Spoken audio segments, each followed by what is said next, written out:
Dans cette deuxième partie du cours sur le signal périodique, nous allons étudier les différents paramètres qui le décrivent. La période. Un signal périodique est un motif qui se reproduit à l'identique au cours du temps. La période est la durée d'un motif. On la note T et son unité est la seconde.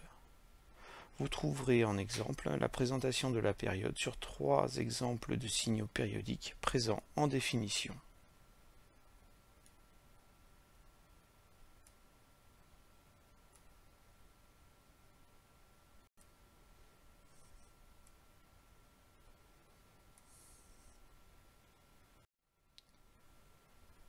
La fréquence. La fréquence est le nombre de motifs par seconde. On la note F, son unité est le Hertz. Elle est directement liée à la période par la relation suivante, F égale 1 sur T. L'unité dans cette formule de la fréquence est le Hertz, l'unité de la période est la seconde. Voici quelques ordres de grandeur de fréquence.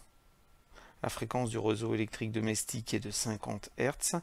La plage de fréquence perceptible à l'oreille est 20 Hz, 20 kHz. La bande FM se situe entre 88 MHz et 108 MHz. La bande de fréquence du Wi-Fi est autour de 2,45 GHz. Le rapport cyclique. Le rapport cyclique est le rapport de la durée à l'état haut sur la période. On le note alpha, il n'a pas d'unité parce que c'est le rapport de deux grandeurs de même nature.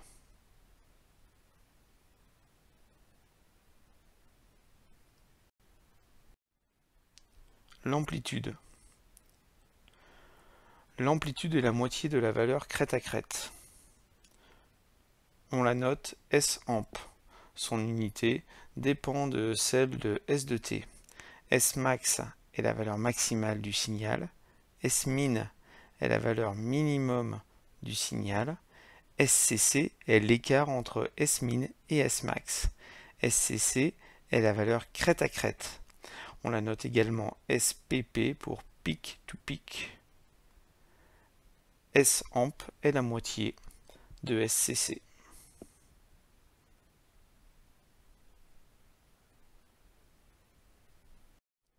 La valeur moyenne. La valeur moyenne est la moyenne des valeurs sur une période complète. On la note S-moy, son unité est celle de S de t. On la calcule ainsi. C'est l'aire du signal sur une période divisé par cette période. On note l'aire du signal, la surface comprise entre le signal et les axes des abscisses et des ordonnées. Un signal de valeur moyenne nulle est un signal alternatif. Sur la figure 1, vous observez un signal de valeur moyenne non nulle, positive. Sur la figure numéro 2, vous observez un signal de valeur moyenne nulle, c'est-à-dire un signal alternatif. La valeur efficace. La valeur efficace est la racine carrée de la valeur moyenne du signal au carré. Elle a la même unité que le signal. On peut également écrire que le carré de la valeur efficace est égal à la valeur moyenne du signal au carré. Cette écriture sera utile lorsque nous parlerons de la puissance d'un signal. Je vous expose maintenant la méthode pour calculer la valeur efficace d'un signal sur un signal carré alternatif d'amplitude 2 mA. On veut calculer la valeur efficace d'un signal. On commence par l'identifier. On trace ensuite le signal au carré.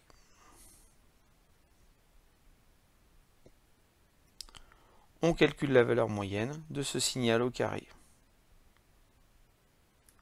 Enfin, on prend la racine carrée de cette valeur moyenne, c'est la valeur efficace du signal.